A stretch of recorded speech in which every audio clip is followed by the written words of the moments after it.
If you didn't hear the show yesterday during the 5 o'clock hour, Dougie dug this story up for me yesterday. I thought this was really interesting. For one thing, the Dow closed down again today, 411 points, and closed at 82.82.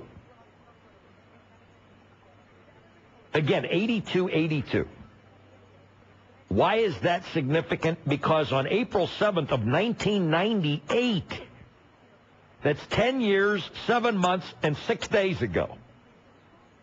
10 years, 7 months, and 6 days ago. Here's the headline in the New York Times. Dow closes above 9,000 for the first time. It closed at 9,033. Let me do a little math here. 9,033 minus 8,282. We're down 751 points over the last 10 years and 7 months. That's how the market's performed over a 10-year period now. Now, here's what was compelling about this article that was written by Sharon King in the New York Times on that date more than a decade ago. The biggest gainer in the index was Travelers Group, which announced in the morning that it would merge with Citicorp to form the world's largest financial services company.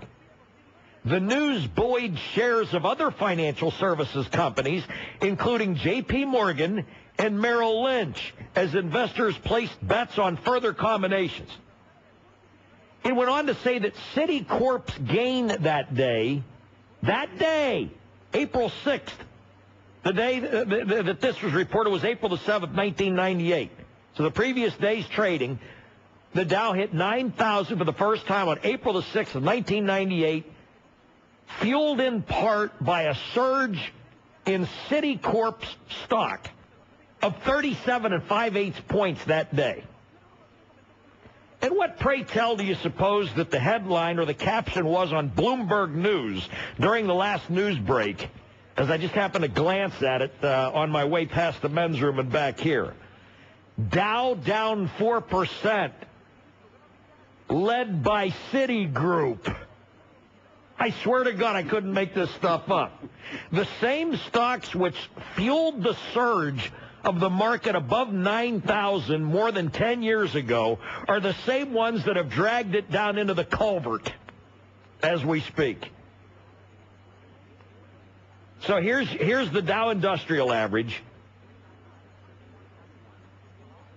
And we're talking April 7th, 1998 at 9,033 on strong performances and a merger involving Citicorp and the strength of J.P. Morgan and Merrill Lynch. Merrill Lynch has been gobbled up, and J.P. Morgan Chase has effectively, it's a nightmare.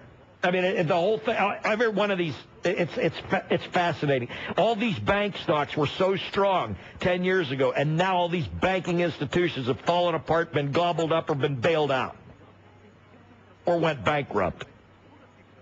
And Paulson took $700 billion of your money so that the executives at Goldman Sachs and Morgan Stanley can get their bonuses for Christmas. Are you expecting a 7 or 8 figured bonus this Christmas? With like, 6, 7 zeros after it?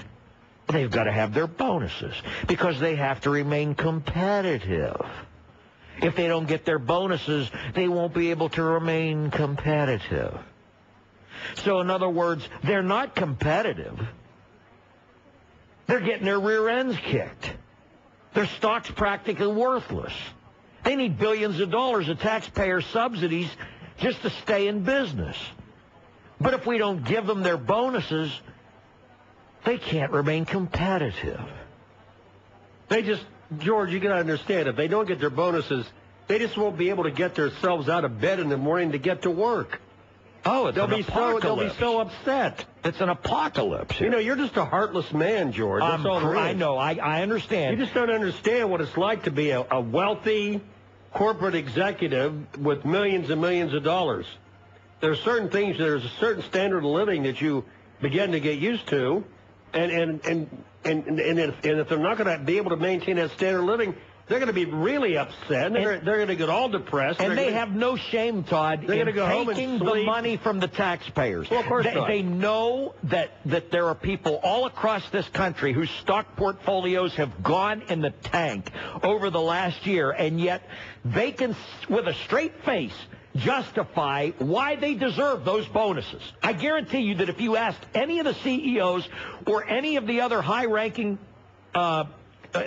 suits for any of these companies, do you deserve this bonus, even though your company, and you've helped your company go in the tank this year and take down the U.S. economy along with it?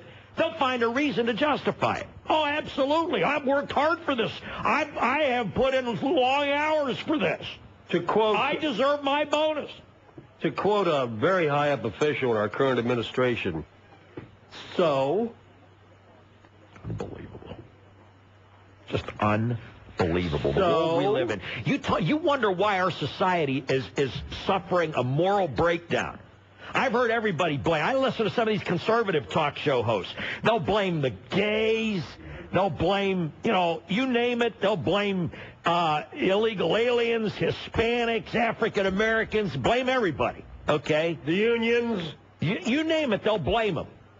All these kids. But do you hear Rush Limbaugh bemoaning him or Hannity or any of these other shills, bemoaning the fact that part of the moral degradation of our society is linked to this sort of behavior, to this sort of gluttony, to this sort of greed?